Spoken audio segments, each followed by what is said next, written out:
might remember when we were watching videos of different types of juggling, you may remember cigar box juggling, which is actually 3 separate boxes. They don't stay together, and you can do all kinds of fun things with cigar boxes. A couple things: cigar boxes are made out of wood. They're not really cigar boxes. They used to be a long time ago when people would start juggling. Now they're just wooden boxes, but the name cigar box has stuck. Some of the things with these solid wood blocks, they are really fun thing to juggle if you have some experience juggling. A couple things you have to watch out for is if you drop these on your foot, it hurts a little bit. And they can be a little bit expensive too.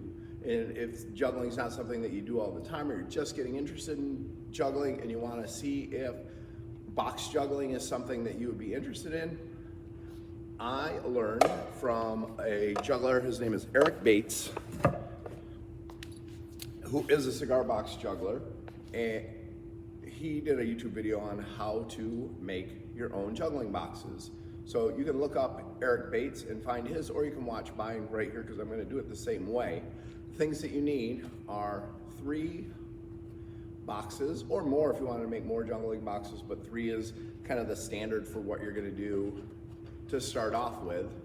It's completely empty, so the crackers have been taken out. I just have the box, and I have 3 of them.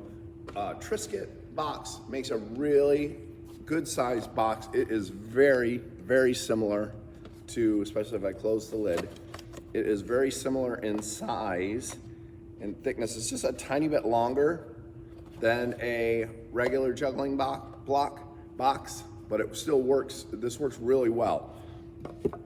So I'm going to take all the other things that you need are scissors, duct tape, and some plastic bags or other things that you can put inside of here, and then you're going to tape this all up so that whatever you put in here is going to be sealed up. But it should fill up this entire space without making the box any thicker, and it should make it a good weight for box juggling. So I wouldn't put anything that would move around inside of there, because then it's going to shift the way that your box moves around when you're trying to keep it in your hands. So, and this, if you drop it on your toe, it's not going to hurt you at all. So I found that like Wegmans type, well, not anymore in New York State, but if you can find some plastic bags, if you have some old ones that are still in the house that you have not recycled yet, these make a great filler.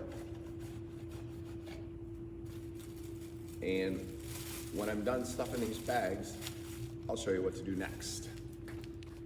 Okay, now that my box has been filled, and I would do that 3 times. I would fill each one of these boxes. The only thing that I have left to do is tape it up. Now I want to tape everything on this end and everything on this end, and then I want to tape all the corners where the box comes together.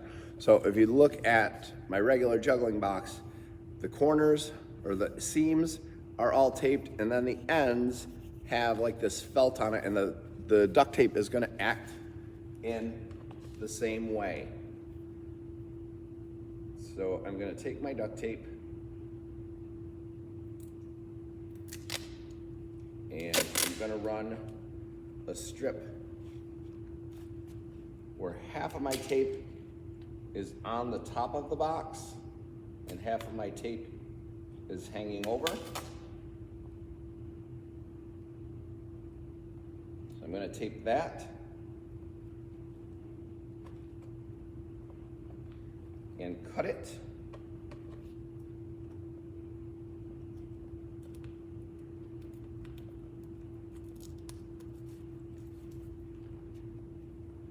And my first seam is done. I'm going to do the same thing on this seam, and then I'm going to finish this part of the box because it's an end. I'm going to finish this all with duct tape. And through the magic of video editing, you can see that seam on these ones. I actually taped all of these parts because sometimes you want to use this part of the box to catch other boxes also. So I have the seams all taped with my boxes, or with my bags inside, and these can make really good, sometimes you drop them, these can make really good juggling boxes.